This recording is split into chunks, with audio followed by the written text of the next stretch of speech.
มื้อนี้มาตามเล่าอาจารย์สมหมายเนาะค่ะเข้ามาแล้ว3งวดซ้อนเนาะค่ะล่าสุด09เต็มๆเนาะค่ะงวดนี้ให้มาแล้วเนาะค่ะสูตรคำนวณเด็ดๆเนาะค่ะเลขวิ่งแม่นๆจับคู่เน้นๆเนาะค่ะอาจารย์สมหมายจะให้ตัวใดมื้อนี้เนาะค่ะไปตามอาจารย์สมหมายได้เลยค่ะ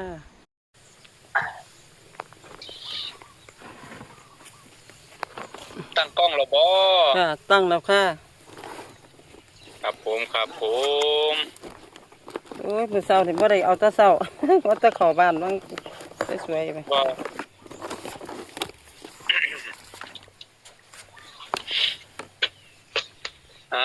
มื้อนี้เป็นจันทร์เนาะจันทร์วันเริ่มต้นเนาะแม่ตุ้ยเนาะค่ะเป็นจันทร์วันเริ่มต้น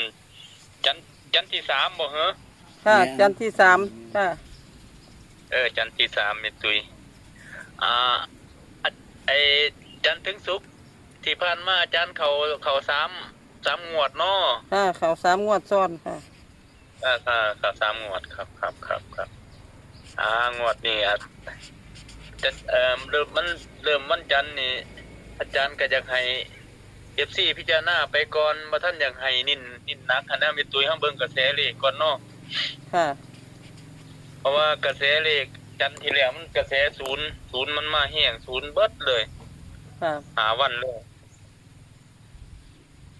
เหมือนอาทิตย์นี้ก็ให้ FC ไปประกอบพิจารณาสักก่อนให้เล่นพอดีวันจันทร์อาจารย์ยังสิปล่อยที่เด็ดวันค้านวันพุธวันพฤหัสเนาะแม่ตุ้ยเนาะค่ะเบิ่งทางมันมากกันติว่ามันสิมาเลขใดจังซี่อาจารย์จะเกต2ทางมันเดินตัวบนมันเดินตัวล่างเด็กตัวใดมันเดินอาจารย์ติหาตัวประกอบให้เด็ดๆใจเย็นๆสิได้ปังๆรวยๆมีเงินมีคำใช้ค่ะบ่ได้ร่ำรวยก็จังซอยน้ำชากาแฟซอยรวมบุญอาจารย์เนาะแม่ตุ้ยเนาะค่ะเพราะว่าอาจารย์อยู่กับเลขลาวอยู่กับคำนวณมาหลายปีแล้วล่ะ14ใหม่ก็ให้เข้าใจอยู่10กว่าปีแล้ว16 17ปีแล้วล่ะมื้อนี้เขาเรียกวิ่งเด้อแม่ตุ้ยเด้อค่ะวิ่ง7กับ9เด้อค่ะวิ่ง7กับ9บนล่างค่ะ73 72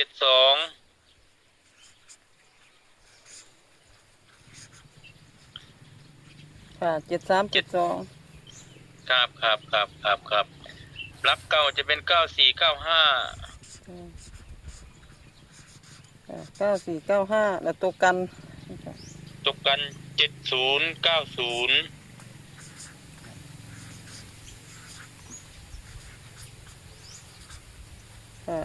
อาจารย์เบิ่งทางมันก่อนมื้อแรกเนาะ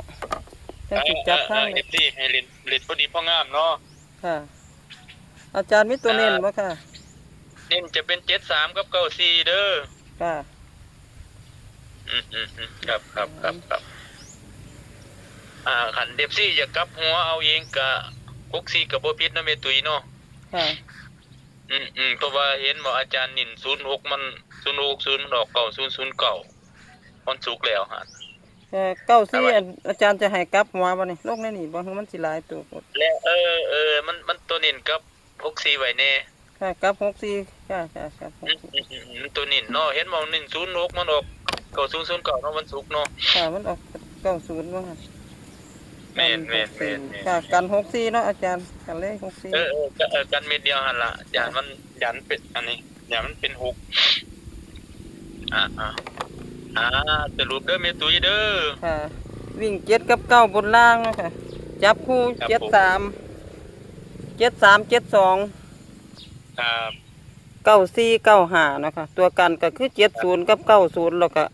94กลับหัวให้เป็น64เนาะค่ะตัวกันอีกคู่นึงเนาะครับตัวนี้เป็นสี73กับ94เนาะค่ะเน้น2คู่เนาะค่ะ73กับ94ค่ะครับผมแค่นี้เนาะแม่ตุ้ยเนาะขอให้ FC โชคๆมันๆเด้ออาจารย์เลยมื้อนี้ตำลาวมื้อแรกค่ะขอให้เฮงๆปังๆค่ะสวัสดีค่ะไม่คล้ายกันเลยเนี่ยเจ็ด 990 จบลงไปเมื่อกี้กับสัมภาษณ์อาจารย์สมหมายเนาะค่ะเพิ่นให้มาวิ่ง7กับ9บนล่างนี่จับคู่73 72 94 95ตัวกันก็คือ70 90แล้วก็94กันให้เป็น64เนาะค่ะเพิ่นว่าห้ามันปีนกลับหัวคืองวดที่ผ่านมาเพิ่นให้60เพิ่นบ่ได้กลับ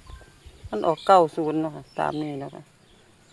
ขอให้ FC โชคๆมันๆเด้อกับตำลาวอาจารย์สมหมายมื้อนี้เนาะค่ะเป็นมื้อแรกคือวันจันทร์